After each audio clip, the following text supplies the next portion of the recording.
वो कहानियाँ अधूरी जो न हो सकेगी पूरी, उन्हें मैं भी क्यों सुनाऊं, उन्हें तुम भी क्यों सुनाओ। वो कहानियाँ अधूरी जो न हो सकेगी पूरी, उन्हें मैं भी क्यों सुनाऊं, उन्हें तुम भी क्यों सुनाओ।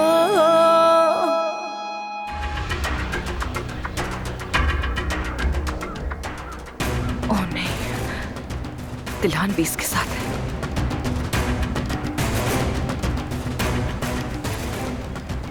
चलो।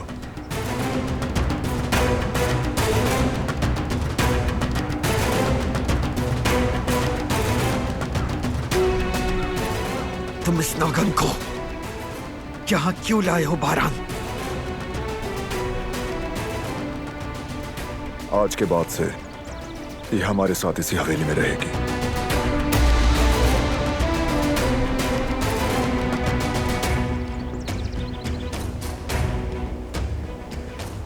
क्या मतलब है इस बात का? क्या कह रहे हो तुम ये? बिल्कुल वही जो आपने अभी सुना है दादी जान।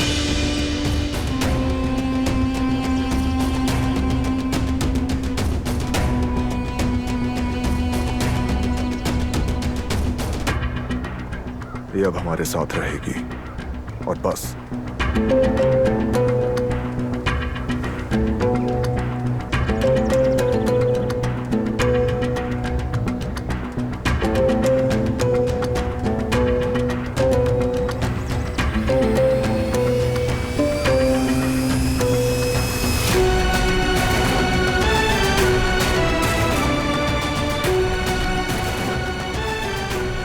तुम करना क्या चाहते हो आखिर?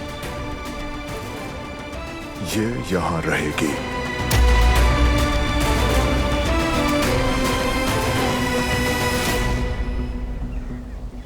और इसकी कुनियत भी कराबे है।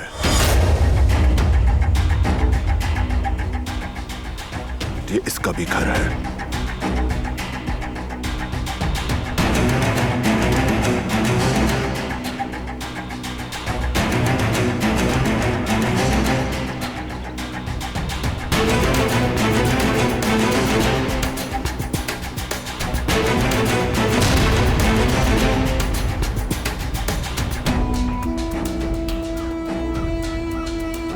आप इजाजत दीजिए दादी जान।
क्या तुम्हें कुछ नहीं कहना मुझसे?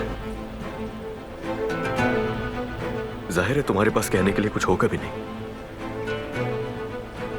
और कुछ कह भी दिया तो उससे फर्क नहीं पड़ेगा।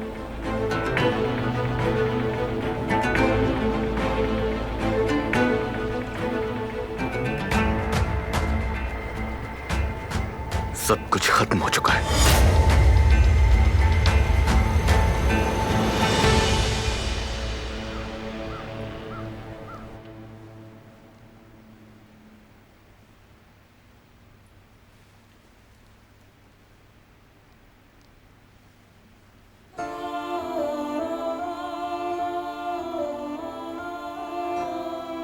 ये हवेली, ये कमरा, मैं यहाँ बिल्कुल अजनबी हूँ, लेकिन मेरे पास कहीं और जाने की जगह भी नहीं है। मैं कौन हूँ, कहाँ से हूँ, ये भी नहीं जानती हूँ। मैं एक कैद में हूँ और ये कैद कभी खत्म नहीं होने वाली। यही मेरी हकीकत है। मैं एक कैदी हूँ, इस कमरे में, इससे बाहर भी। मैं जिस जानिब देखती हूँ सिर्फ अंधेरा ही नजर आता है मुझे, ना खत्म होने वाली तारीकी। बेटा, हर रात की सुबह जरूर होती है। हर अंधेरे में रोशनी का कोई ना कोई रास्ता जरूर होता है। वक्त के साथ तुम भी सुबह देखोगी। ये अंधेरा सदा नहीं रहेगा बेटी।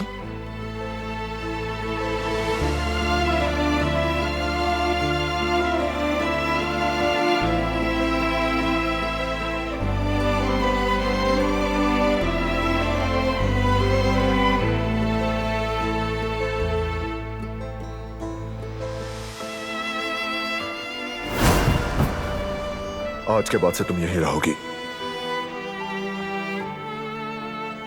ये कौन सी जगह है? सवाल मत पूछो।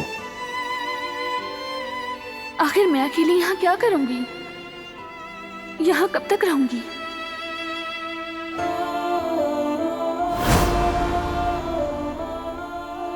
इस रात की अब कोई सुबह नहीं होगी आपा, और अगर हुई भी तो कौन जाने कब। अब मुझ में हिम्मत नहीं रही। मुझे एक ऐसी तारीख रात में डाल दिया गया है जो अब कभी भी खत्म नहीं होगी। मेरी जिंदगी, अब यही मेरी जिंदगी है। कुर्बानी का वो जानवर हूं मैं जिसे सब धकेलते हैं, नफरत का शिकार बनाते हैं और गुजरे हुए वक्तों का हिसाब लेते हैं।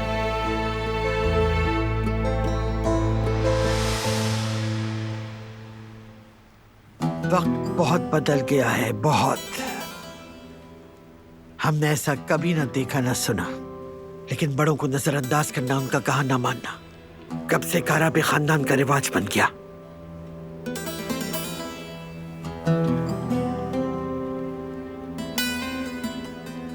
कुछ नहीं बदला दादी जान, किसी को नजरअंदाज नहीं किया। अब मुझे तुम्हारी बातों पे यकीन नहीं रहा। बारान, मुझे तुम्हारी हरकतें साफ दिखाई दे रही हैं। तुम्हें मेरी मर्जी के खिलाफ नहीं जाना चाहिए था। मैंने वही किया जो करना चाहिए था, और बस।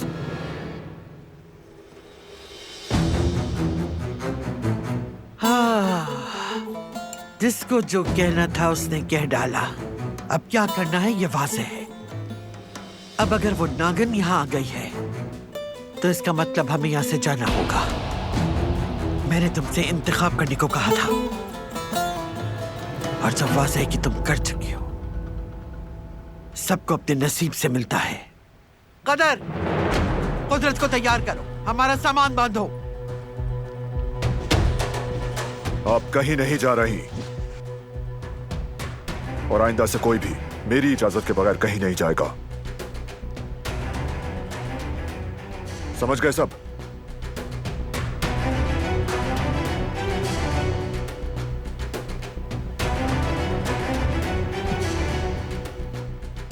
तुम अच्छी तरह जानते हो कि रवायत मेरे लिए सबसे अहम है। इस कबीले की क़यादत तुम्हारे हाथ में। क़यादत के अल्फाज के ऊपर कोई बात नहीं की जाती, ये भी जानती हूं, और मैं करूंगी भी नहीं। हमने आज तक तुम्हें सबसे ऊपर रखा। तुम्हारा कहा कानून बना। तुमने जो कहा वैसा ही किया गया। लेकिन हर चीज की एक हद होती है, याद रखो। तुमने जो किया उस नागिन को हम पर तरजीह दी, ये मेरे लिए नाकाबिले कबूल है, और मुझसे कबूल करने की तवक्को हरगिज़ मत रखो।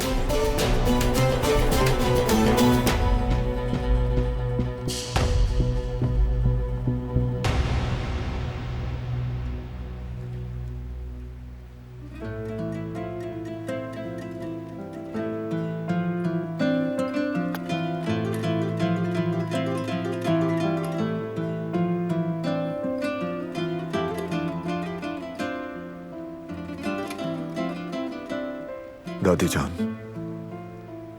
मैंने कभी आपको तकलीफ नहीं दी और ना ही दूंगा। आपने हमें माँ और बाप दोनों बनकर पाला और मैंने हमेशा आपको सर आंखों पर रखा। आप जो कहें मेरे लिए काबिल कबूल है, लेकिन इस मामले में आपको कुछ नहीं मालूम। मैंने उसे साहिली मकान में छोड़ा था, बिल्कुल तन्हा,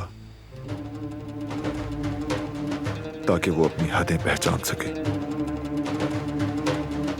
लेकिन वहां एक आदमी घुस आया।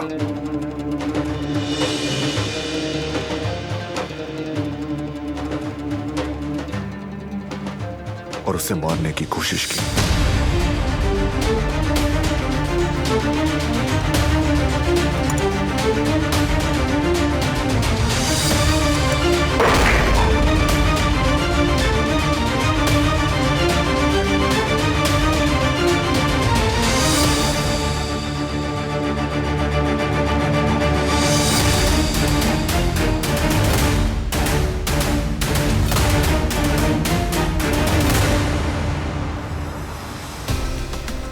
अल्लाह मरहूम की बख्शिश करे, बहुत नेक इंसान थे। शुक्रिया, ख्याल रखिएगा।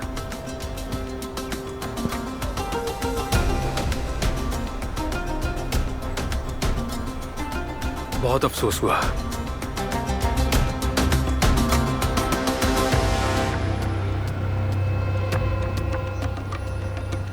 अब जब तुम्हें तुम्हारा खानदान मिल गया है तो तुम अपनी मंगेतर के साथ चले जाओ यहां से, और आइंदा नजर मत आना। अपना सामान उठाओ और चले जाओ यहां से, समझ गए?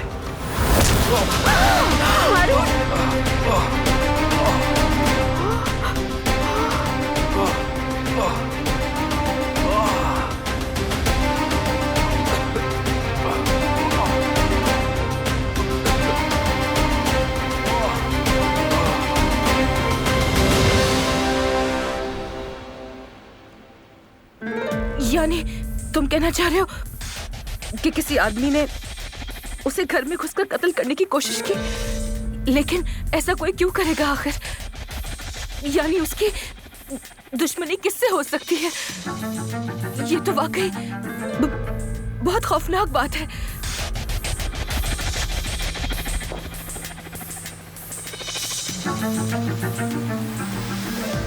शुक्र है मैं वक्त पर पहुंच गया और कोई नुकसान नहीं हुआ।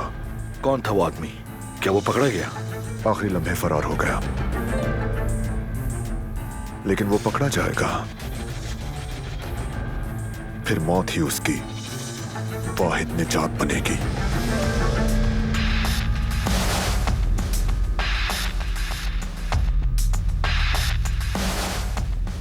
वो कमीना जो भी हो,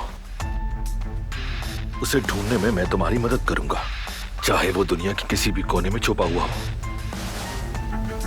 उसे दिखाएंगे कि काराबियों के साथ उलझने का आखिर क्या अंजाम होता है। कौन है वो आदमी? कहां से आया?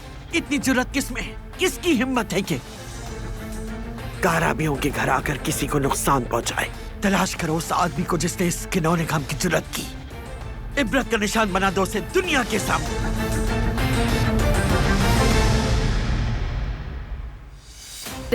देखिए दादी जान, हो सकता है कि कोई आम चोर हो।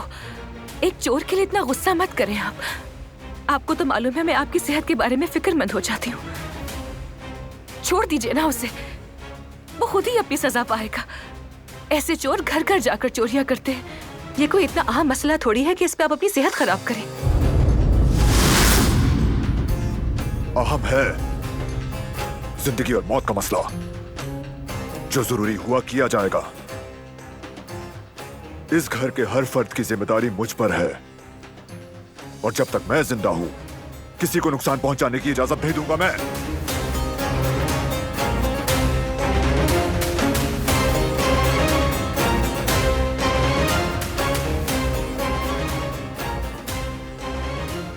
तुम ठीक कह रहे हो बेटा।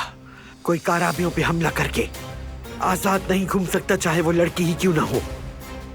उस पर होने वाले जुल्म का हिसाब लेना हमारा फर्ज है, जब तक वो हमारे खानदान में है।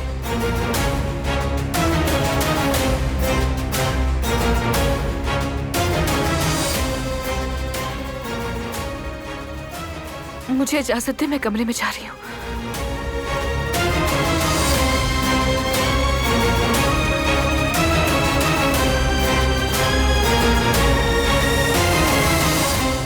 ये क्या हरकत है? जनाजे पर मारपीट कौन करता है? बेटा, बेटा, तुम ठीक तो हो ना? शर्म करो, किस किस्म के आदमी हो तुम? हाँ, हम यहाँ ताज़ियत करने आए थे और ये हम पर हमला कर रहा है। लेकिन मेरी ही गलती है कि मैंने इससे अच्छाई की। जाओ और यहाँ से। आंटी अब इसे लेकर जाए यहाँ से। चलो चलो बेटा, यहाँ से चलो। इन लोगों के साथ अच्छाई करना ही बुरा है। चलो जल्दी इधर से।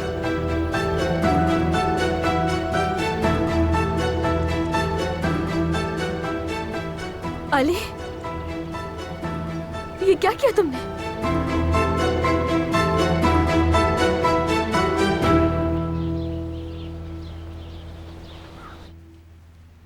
क्या हो गया है बेटा? काफी देर से ऐसे ही बैठी हो तुम। कुछ तो बोलो तुम। बात करके तुम्हें सुकून मिलेगा। मुझे बताओ, क्या तुम्हें भूख लगी है? खाने के लिए कुछ लाऊं? क्या लाऊं बताओ मुझे, अभी ले आती हूँ। अच्छा, कुछ हल्का फुल्का खा लो। तुम्हें इस तरह खाली पेट नहीं रहना चाहिए। अगर तुम ऐसे ही भूखी बैठी रही तो तुम बीमार हो जाओगी बेटी। चंद निवाले खा लोगी तो अच्छा लगेगा तुम्हें बेटी। मैं अभी तुम्हारे लिए कुछ लेकर आती हूँ। ठीक है बेटी, खाना तुम्हारे लिए जरूरी है।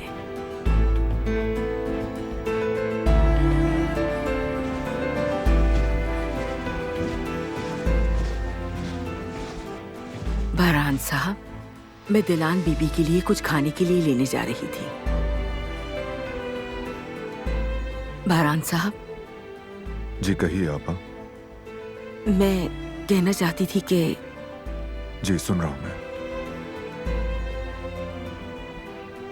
अगर आपको भी किसी चीज की जरूरत है तो बताएं। नहीं।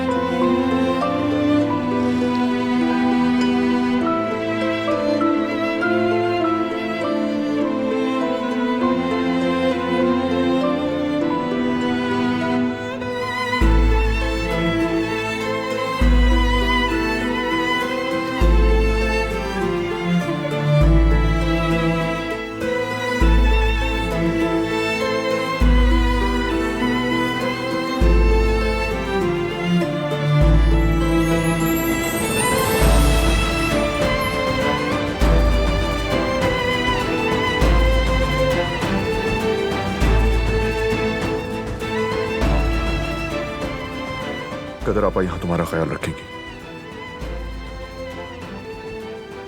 किसी भी चीज की जरूरत हो उन्हें कह देना।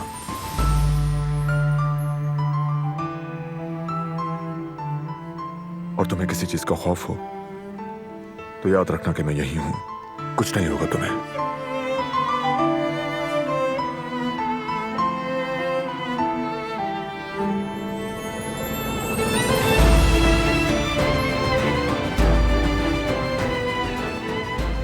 और अब रोना मत तुम।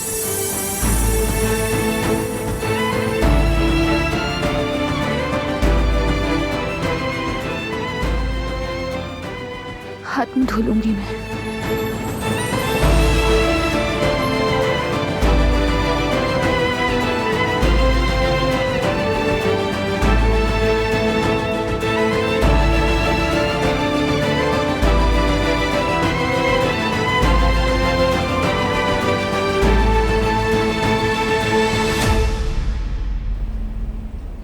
अली,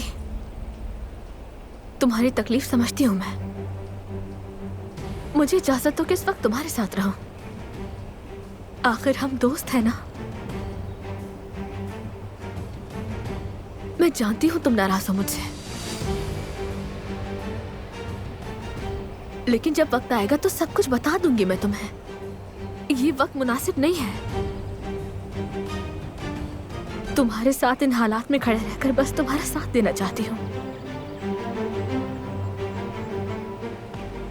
क्या अभी अपने घर जा सकता हूँ मैं?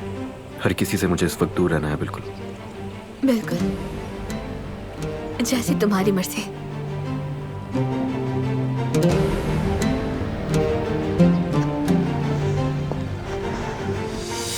हद हो चुकी है, बहुत हो गया।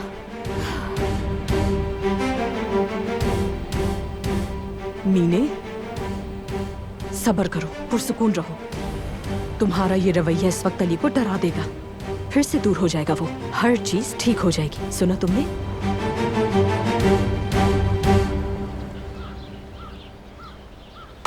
तुमने कहा था सब ठीक होगा और मैं बिल्कुल बेफिक्र रहूं। मेरी जान, सबसे पहले तो तुम रिलैक्स हो जाओ। उसने कोई बेवकूफी नहीं की होगी, वो उस तक नहीं पहुंच सकते। कैसे रिलैक्स रहूं? इस वक्त बहुत बेसुकूनी में हूं मैं। अगर ये बात सामने आ गई तो मेरे तमाम मंसूबे, तमाम ख्वाब खत्म। कहाँ है वो सूफी? मुझे उसे बारात से पहले ढूंढना होगा। उसे तुमने मेरे लिए भेजा था, कहा था काबिले भरोसा है। इस मसले को हल करने में तो मेरी हेल्प करोगी मेहताब। अगर मैं डूब गई तो अकेली नहीं डूबूंगी।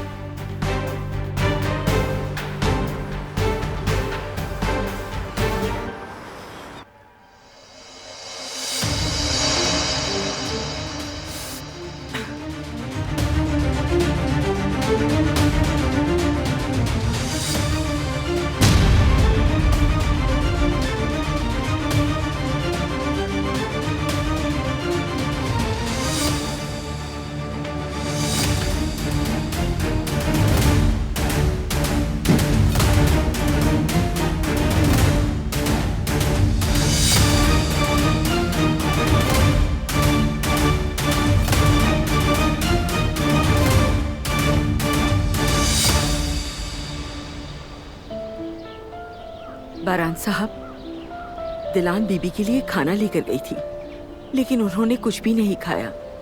वो भूख की वजह से कमजोर होकर कहीं ऐसा न हो कि बीमार हो जाएं।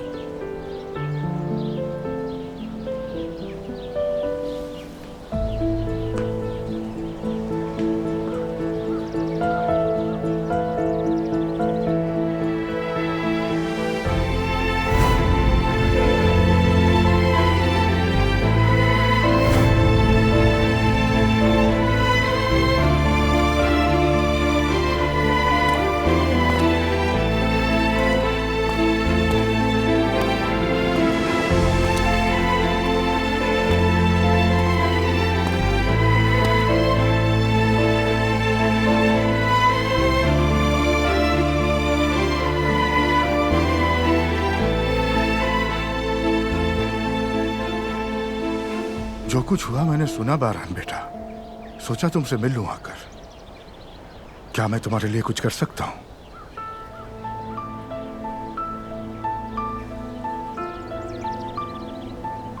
क्या आप वक्त को पीछे ले जा सकते हैं चाचा जान? काश के ले जा सकता। हर किसी को वक्त दुख देता है, लेकिन कोई भी वक्त को दोबारा मोड़कर नहीं ला सकता। हम सिर्फ इसकी पैरवी करते हैं। हमें वक्त के साथ चलना पड़ता है, इसीलिए हमें माजी को गले का तौक नहीं बनाना चाहिए। हमें तो बस इस बात की फिक्र करनी चाहिए कि हमें आगे जिंदगी में क्या करना है। दुल्हन कैसी है? दिलान मायूस है, खफा है हर किसी से, और सबसे ज्यादा शायद मुझसे। आओ बेटा, कुछ देर बैठते हैं यहाँ। आ जाओ। जी जरूर। आ जाओ इस तरफ, आ जाओ।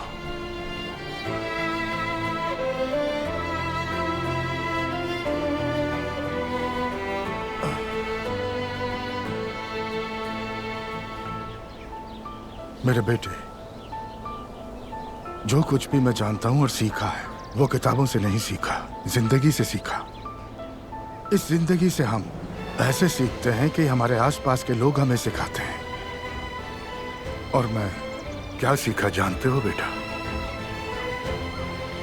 अगर कोई किसी से खफा हो तो इसका मतलब वो उससे बहुत मोहब्बत करता है, लेकिन जिसके लिए दिल में जगह ही ना हो तो उसकी किसी बात से फर्क नहीं पड़ता। शायद आप नाराज हो जाएं, या शायद थोड़े पुरजोश हो सकते हैं, और हो सकता है आपको उसकी फिक्र हो, लेकिन अगर वो आपके लिए अहमियत नहीं रखता तो चाहे वो कुछ भी करे, फिर आपको उसके किसी भी फेल से फर्क नहीं पड़ता। लेकिन दिल की नाराजगी ऐसी नहीं होती। आपका दिल वही तोड़ता है जिसके लिए आपके दिल में जगह होती है। मुझे उसको वहां अकेला नहीं छोड़ना चाहिए था। डर गई थी वो। मैं ही उसके खौफ का जिम्मेदार हूं चाचा जान। जो दिलों की फरियाद सुनता है वो खुदा है, और खुदा को जीतने के लिए बड़े कामों की जरूरत नहीं। जैसे हम पत्थर फेंकते हैं ना पानी में, अक्सर एक एक करके, बिल्कुल वैसे ही वो आहिस्ता आहिस्ता कदम बढ़ाता है और आपके टूटे दिल तक पहुंचता है।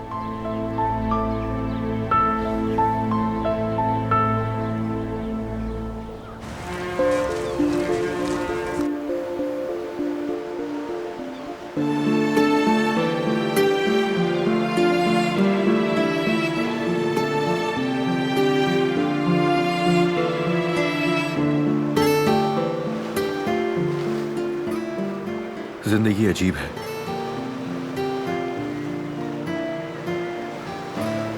पिछली बार जब यहां था मैं, तब तुम्हारे साथ जजीरों पर जाने के लिए बहुत मुंतजर था। और अब मैं एक मुख्तलिफ जगह पर जाने वाला हूं। मुझे पुरजोश होना चाहिए या खौफजदा? क्या वो जगह मेरे लिए अच्छी होगी या बुरी, मुझे इसका कोई अंदाजा नहीं। जिंदगी मेरे लिए एक नया दरवाजा खोल रही है, लेकिन उसके पीछे क्या होगा नहीं पता। मुश्किल है, जानती हूँ, लेकिन ये बेघर होने जितना मुश्किल नहीं है। लेकिन तुम्हारा ताल्लुक कहाँ से है अब तुम जानते हो। अब तुम्हारी जात की खला पुर हो जाएगी। हो सकता है कि अब तुम्हें सब कुछ याद आ जाए। तुम्हें ऐसा लगता है? मुझे यकीन है तुम्हें याद आ जाएगा सब। उम्मीद करता हूं कि याद आ जाए मुझे सब कुछ। उम्मीद है मुझे।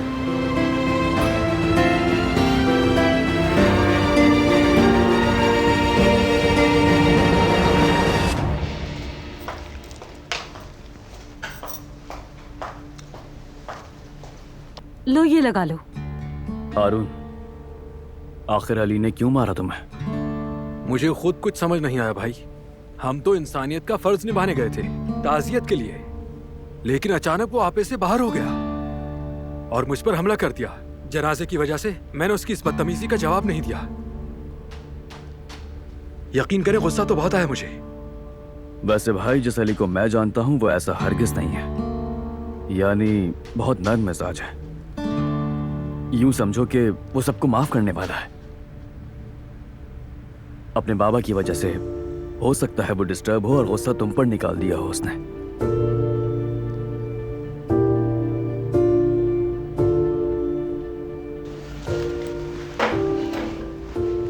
हारून, तुम गलत कर रहे हो। तुम्हें मैं बहुत अच्छे तरीके से जानती हूँ, तो बकबक मत करो।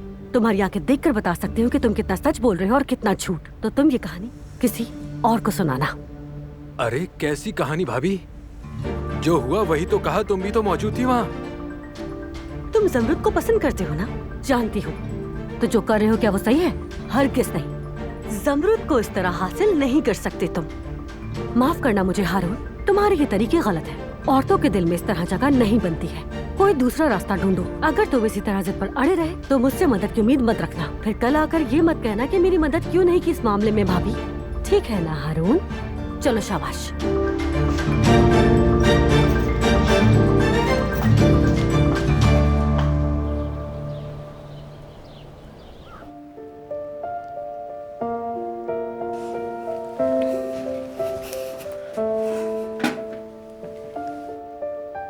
मुझे खाना नहीं खाना आपा। आपको सहमत करने की जरूरत नहीं। तुम खाओगी?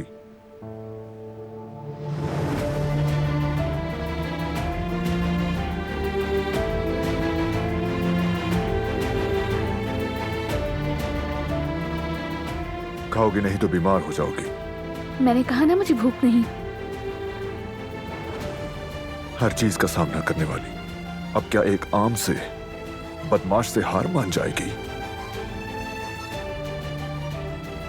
गलत कर रही हो तुम अपने दुश्मन से नहीं बल्कि खुद से जंग कर रही हो, खुद को सजा दे रही हो।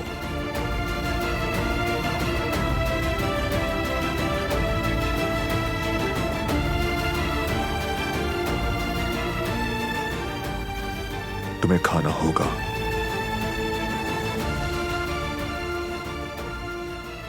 कहा ना भूख नहीं, मैं नहीं खाऊंगी।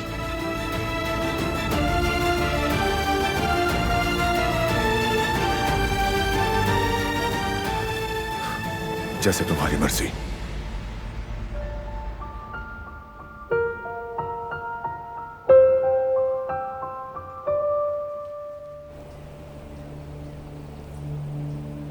ये मेरा घर है,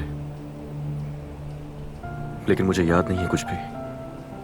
लगता है ये घर किसी अजनबी का है। बस 4 दीवारों से ज्यादा मुझे इस घर में और कुछ भी नहीं दिखता।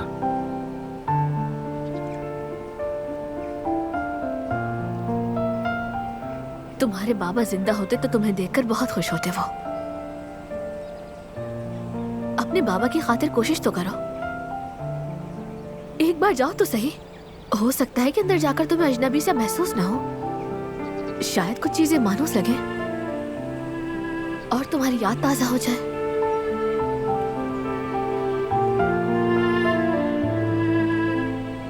ये घर मेरे लिए सिर्फ एक 4 दीवारों से ज्यादा और कुछ नहीं है। अगर हंसने की आवाजें आती हो तो कोई भी घर पनाहगाह बन सकता है, और इस घर में हंसी खुशी जैसी कोई चीज नहीं है। यहाँ हर कोई एक दूसरे के लिए अजनबी है बस।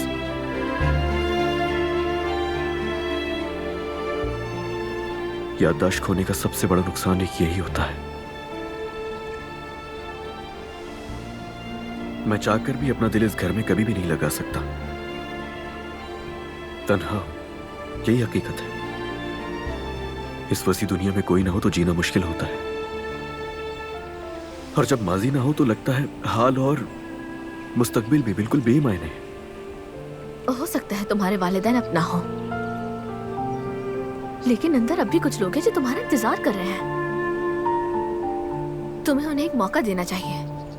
इतनी जल्दी मत करो फैसला लेने में। ये भी तो हो सकता है ना कि वो लोग तुम्हारे दिल के बहुत करीब हो। अभी तुम कुछ नहीं जानते, और शायद वही लोग तुम्हें मोहब्बत दें जिसकी तुम्हें तलाश है। तुम्हारा माजी कहीं नहीं गया है, सामने ही है और तुम्हारा इंतजार कर रहा है वो। खुद को तन्हा महसूस मत करो इतना। अब तुम हमारा हिस्सा हो वाली, तुम्हारे लिए दरवाजे हमेशा खुले हैं। लेकिन अब वक्त आ गया है, तुम्हें खुद के लिए नए दरवाजे खोलने हैं।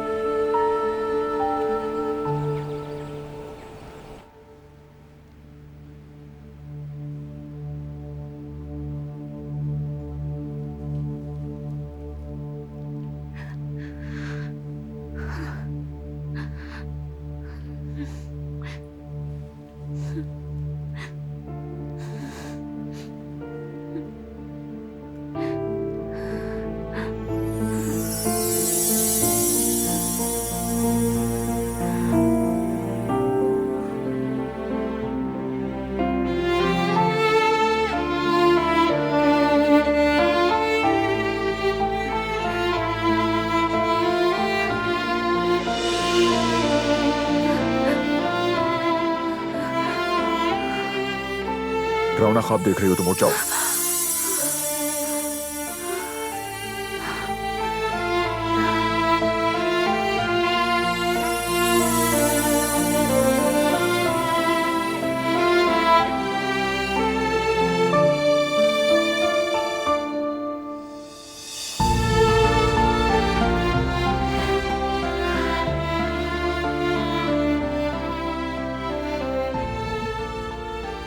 आंखें बंद करती हूँ तो खौफनाक ख्वाब आते हैं,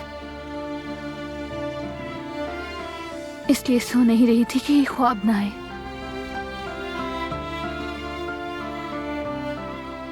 लेकिन आखिरकार मैं इतनी ज्यादा थक गई कि नींद ने मुझे घेर ही लिया। सब तुम्हारी वजह से। ये खौफ, ये सारे डरावने ख्वाब, ये सब तुम्हारी किए की वजह से है।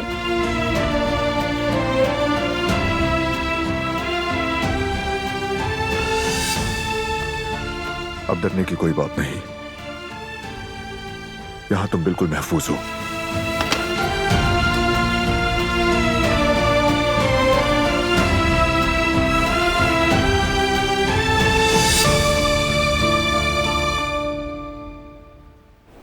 ये लड़की इसे सुकून से नहीं रहने देगी, हर वक्त इसके साथ चिपकी रहती, चाहे अब कुछ भी हो जाए। इसका पीछा छुड़वा कर ही रहूंगी। मीने, देखो अली कहाँ है इस वक्त? हमारे बाग में है। घर वापस आ गया है वो, और अब हमारे हाथ में है। इस लड़की की फिक्र छोड़ दो तुम अब। ये कहानी जल्द खत्म हो जाएगी, देख लेना तुम। अली अब हमारा है, हमारा। वो नहीं जाएगा यहाँ से, क्योंकि उसका खानदान हम है।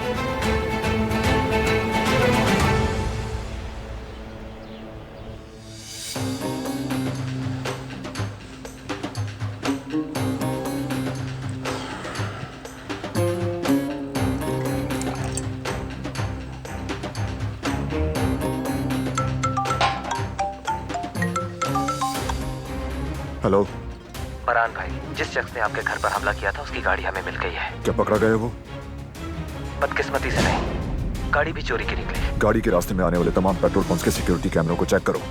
ढूंढो उसे फौरन। जी ठीक है भाई।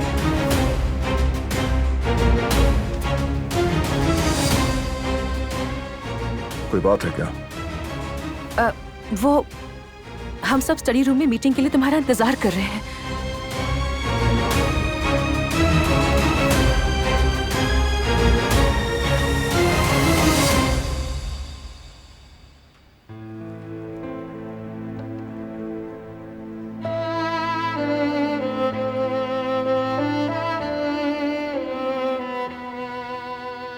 बेटी, चलो आओ कुछ खा लो। मुझे भूख नहीं है आपा।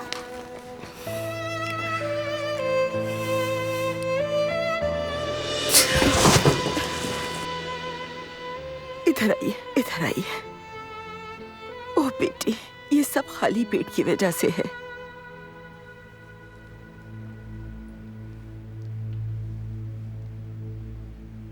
आप सुनती भी तो नहीं हैं। पेट खाली होने की वजह से आपका ब्लड प्रेशर कम हो गया है। बेटा, ऐसी तकलीफ नहीं देते हैं अपने आप को। मत करो ऐसा। देखो, सब तुम्हारे लिए परेशान है। आपा, कौन सब? कौन परेशान है मेरे लिए? किसी को मेरी कोई फिक्र नहीं। बल्कि अगर मैं यहाँ मर गई तो सब खुश हो जाएंगे। मेरा अपना कोई नहीं बचा। बिल्कुल अकेली हूँ मैं। ऐसा मत कहो बेटा। मैं तन्हा हो गई हूँ आपा। बिल्कुल अकेली हूँ मैं। लगता है जैसे ना कोई घर है और ना ही कोई अपना। आप खुद देखें, मेरी हालत तो देखें। मैं पढ़ रही थी आपा। मेरे भी कुछ ख्वाब थे और वो सब के सब टूट गए, क्योंकि अब मुझे पता है कि मैं उन्हें कभी पूरा नहीं कर पाऊंगी। अब मैं यहाँ एक ऐसी जगह पर हूँ जहाँ मेरा किसी से कोई ताल्लुक नहीं। बस जी रही हूँ मैं। मैंने सब कुछ खो दिया है आपा। एक ही दिन में सब कुछ। अपने प्यारों को, अपनी जिंदगी को, मुस्तकबिल को। आपा, जब इंसान मौत के करीब होता है तब उसे अपनी तन्हाई का एहसास होता है।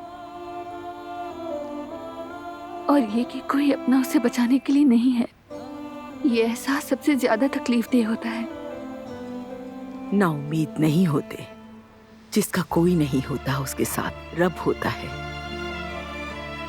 वो सब सुनता है और देखता है। तुम खुद को अकेला मत समझो बेटी, तुम्हारे पास हम हैं, बारान साहब हैं।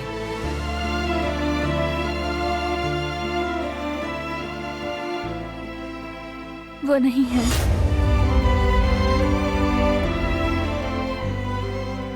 वो तो बिल्कुल भी नहीं।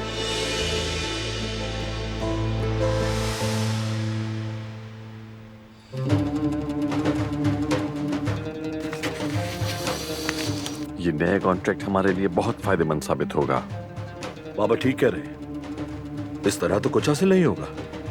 मुझे लगता है हमें कुछ नए स्टेप लेने होंगे, वरना इस तरह तो हम मार्केट में खत्म हो जाएंगे। ऐसा ही है, लेकिन हर पार्टनरशिप के साथ कुछ रिस्क तो आता ही है। ये बात याद रखनी चाहिए। हमें हमेशा कंपनी के मफाद को तरजीह देनी चाहिए और किसी गलती की कोई गुंजाइश नहीं होनी चाहिए। मैं उन्हीं पॉइंट्स का जिक्र कर रही हूँ जो पिछली मीटिंग में बारान ने उठाए थे।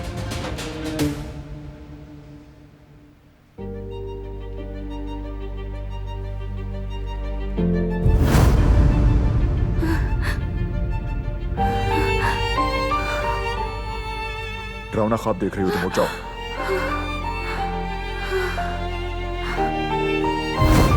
जो दिलों की फरियाद सुनता है वो खुदा है, और खुदा को जीतने के लिए बड़े कामों की जरूरत नहीं। जैसे हम पत्थर फेंकते हैं ना पानी में, अक्सर एक एक करके, बिल्कुल वैसे ही वो आहिस्ता आहिस्ता कदम बढ़ाता है और आपके टूटे दिल तक पहुंचता है। हमें इस टेंडर के लिए फौरी तौर पर बड़ी फंडिंग की जरूरत होगी, समझ गए? और हमें तैयार रहना होगा। बिल्कुल। वक्त जाया किए बगैर हमें पॉसिबिलिटीज देखनी होंगी। लेकिन टेंडर की तफसीलात देखे बगैर फंडिंग की तलाश बेमायने है। पहले हमें शराइत देखनी चाहिए। थोड़ा अंदाजा लगा सकते हैं कि शराइतनामा क्या हो सकता है। वैसे भी ये हमारा पहला टेंडर नहीं है। अगर हमने अभी से फंडिंग्स की तलाश नहीं की तो ये टेंडर भी हमारे हाथ से निकल जाएगा। क्या मतलब कि शराइतनामा अंदाजन मालूम है? अगर ऐसा होता तो वो एक स्टैंडर्ड चार्ट बना देते जिसे हर कोई देखकर गुजर जाता। लगता है तुम्हें इस काम में ज्यादा महारत नहीं है। शराइतनामा प्रोजेक्ट और टेंडर ऑफर की बुनियाद होता है। उसे देखे बगैर कोई भी स्टेप लेना बहुत ही अनप्रोफेशनल है, और हमारे लेवल की कंपनी में अनप्रोफेशनलिज्म की कोई भी जगह नहीं है। अंडरस्टूड? अगर तुमसे नहीं हो रहा तो ये काम किसी और के हवाले करता हूँ। दारिया, हम सब कंपनी के फायदे के लिए मेहनत कर रहे हैं, लेकिन अगर हम इस अहम मौजू को जाती ना बनाएं और मुश्तरका तौर पर काम करें तो कामयाबी मुमकिन है। अलबत्ता फाइनेंशियल एस्पेक्ट्स के बारे में दारिया की बात में भी वजन है। पहले शराइतनामा देखना जरूरी है। तो जब टेंडर का शराइतनामा और डिटेल्स हमारे हाथ में होंगी तब इस मामले को देखकर कोई फैसला किया जाएगा।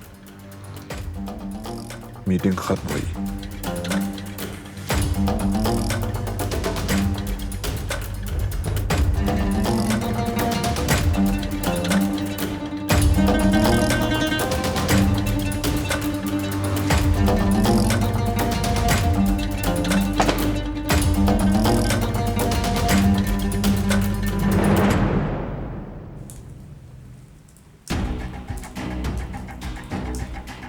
काम भी ढंग से नहीं कर पाए बेवकूफ।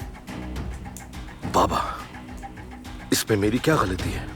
सारा का सारा कसूर उस दारिया का है। उसने अपनी शोबाजी और चालाकियों में सब लोगों के सामने मुझे कुर्बानी का बकरा बना दिया। मुझे बहाने नहीं चाहिए बेटा, मैं नताइज चाहता हूँ। नताइज। अगर तुम 2 दिन में उस लड़की को काबू नहीं कर सके तो हम दोनों खत्म। मेरी ये बात याद रखना, भूलना नहीं। अगर हमने इस मामले में अपनी सारी रकम खो दी तो तुम्हें अपने बाप की सख्त मार सहनी पड़ेगी। समझ नहीं आ रहा तुमसे ये काम कैसे नहीं हुआ? तुम अपने बाप पर बिल्कुल नहीं गए हो। जरूरत पड़ने पर लोगों को अपने काबू करना पड़ता है, अपनी बात मनवानी पड़ती है, अपना काम पूरा करने के लिए खतरा भी मोल लेना पड़ता है। अगर तुम लड़ते हुए डर गए तो मुंह के बल गिरोगे और फिर कभी जिंदगी में उठ नहीं पाओगे बेटा। समझ गए? याद रखना मेरी ये बात। कभी कभार मुझे शक होता है तो मैं सोचता हूं कि तुम मेरे बेटे ही नहीं हो। ऐसा निकम्मा बेटा मेरा नहीं हो सकता, निकम्मा कहेंगा।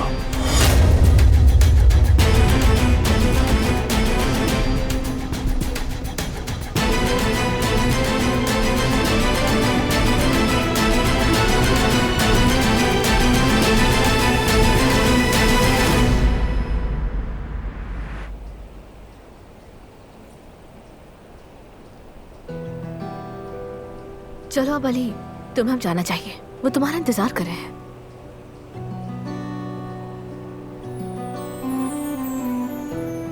मुझे भी अब चलना चाहिए। सही कहा तुमने। खुदा हाफिज। अलविदा।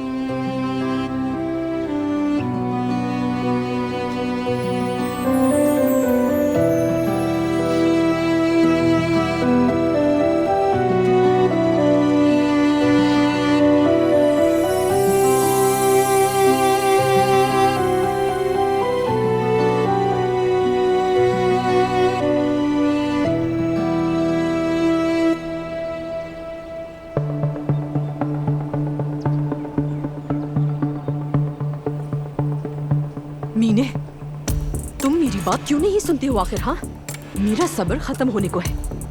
पहले भी तुमने अपनी जज्बाती और बेवकूफ हरकतों की वजह से अली को खो दिया था। मेरी हर हरकत आपको बुरी लगती है। आप क्यों मेरे हर काम के बीच में आ जाती हैं? मुझे अली को पाने के लिए आपकी बिल्कुल भी जरूरत नहीं है, याद रखिएगा। आपको तो पैसे की पड़ी रहती है, उसके अलावा आपको किसी चीज की परवाह नहीं है। और आपको क्या पता कि इश्क क्या होता है? आपको क्या परवाह? तुम मेरा दिल तोड़ रही हो मीने। मैंने जो कुछ भी किया वो तुम्हारी भलाई, आराम और मुस्तकबिल के लिए किया। माँ का रिश्ता निभाया मैंने, पर तुम वक्त के साथ बिगड़ गई। तुम एक जिद्दी लड़की हो जो सिर्फ अपनी मर्जी करना चाहती है। मुझे सिर्फ और सिर्फ अली चाहिए। अली के आने से पहले तुम्हारी ख्वाहिश कैसे पूरी होती थी बताओ मुझे? मैंने हर मुमकिन कोशिश की कि तुम्हें कमी ना हो, लेकिन तुम्हें जितना मिला उतनी जिद की और आखिर में तुमने अली के लिए खुद को पागल कर लिया।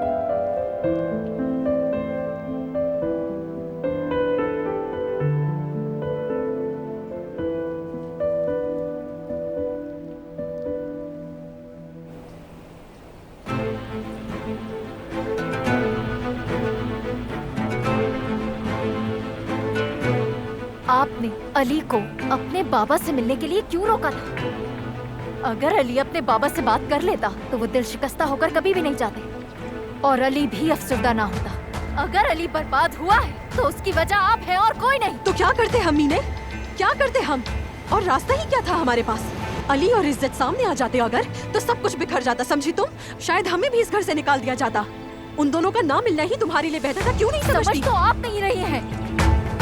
अली जो अपने बाबा से नहीं मिल पाया वो उसका जिम्मेदार जमरुद को समझता है आज तक। अगर उससे आपकी हकीकत का पता चल गया तो अली इस घर से आपको निकलवा देगा और कुछ भी हमारे हाथ में नहीं रहेगा।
किताबों में भी दिलचस्पी नहीं ली उसने? नहीं, बहुत उदास हो गई है ये। किसी चीज में दिलचस्पी नहीं ले रही। अपने अंदर ही कैद कर लिया है खुद को। डर है कि कहीं वो बीमार न हो जाए।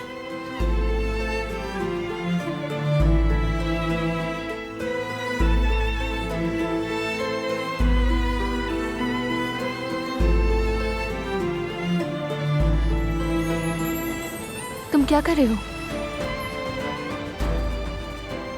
मैंने कहा तुम क्या कर रहे हो? ये किताबें तुम्हारे लिए थी, तुम्हें संभालने के लिए। लेकिन लगता है तुम शायद ठीक होना ही नहीं चाहती। क्या ये किताबें मेरी जिंदगी ठीक कर देंगी? क्या इनको पढ़कर मेरी जिंदगी में जो कुछ हुआ वो खत्म हो जाएगा? क्या मेरा खोया हुआ वक्त वापस आ जाएगा? मेरा घर, घर वाले, मेरी पढ़ाई,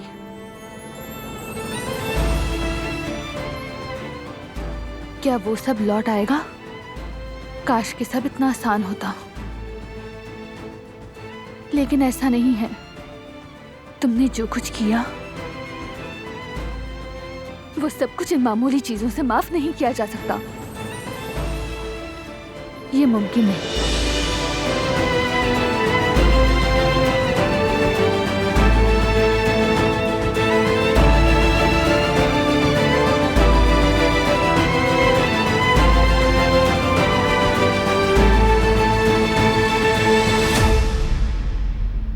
सूफी, ये आखिर तुम कर क्या रहे हो? हाँ, हमारी ये डील हरगिज नहीं हुई थी।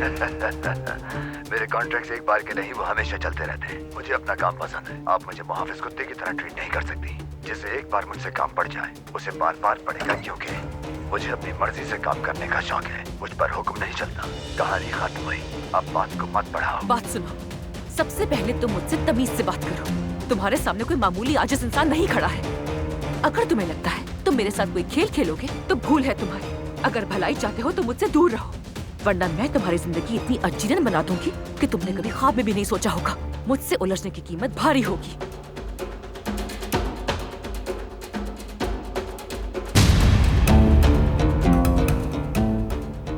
मैं बस आपसे ये पूछने के लिए आई थी कि आपको कुछ चाहिए तो नहीं? तुम कब से खड़ी हो यहाँ? दरवाजा क्यों नहीं नॉक किया?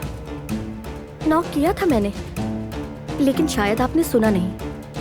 आप फोन पर थी इसलिए मैंने आपको मुखातिब नहीं किया। अच्छा ठीक है, ठीक है। आइंदा बगैर परमिशन अंदर मत आना। अच्छा ठीक है, मैं समझ गई।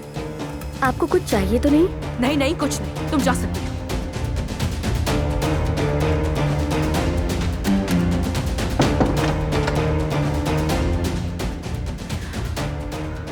इतना धमकाया मैंने उसे, मगर ये आदमी किसी मुसीबत से कम नहीं। अजीब कोई चिपकू बेशरम किस्म का इंसान है, आफत बन सकता है। इससे पहले वो कोई गलती करे मुझे ही कुछ करना होगा। सोचो तारिया, सोचो।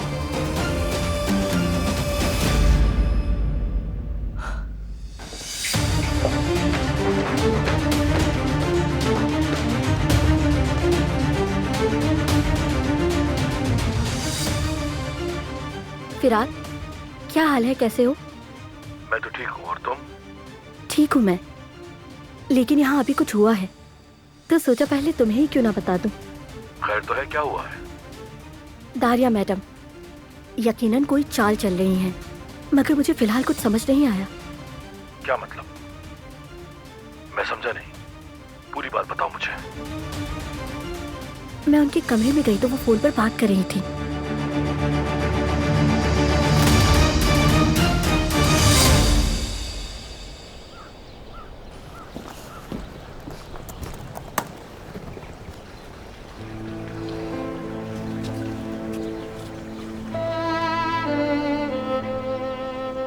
मैं बहुत शर्मिंदा हूँ। मेरी लापरवाही की वजह से आप बहुत बड़ी मुसीबत में फंस गए। खुदा का शुक्र है कोई बड़ी बात नहीं हुई। मैं जानती हूँ मेरी ये गलती माफ करने के लायक तो नहीं। मेरा मतलब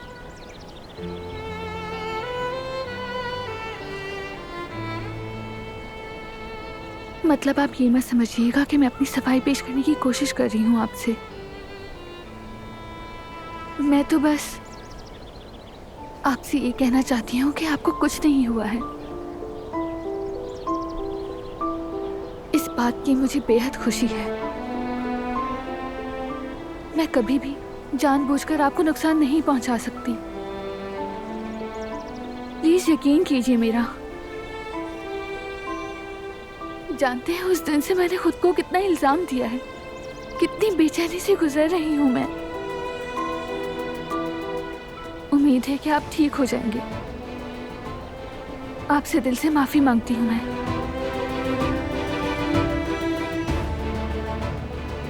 मौसम ठंडा हो गया है, मैं मिस्टर कुदरत को अंदर लेकर चला जाता हूँ, कहीं इन्हें ठंड ना लग जाए। यकीनन आप ठीक कह रहे हैं, ख्याल रखें।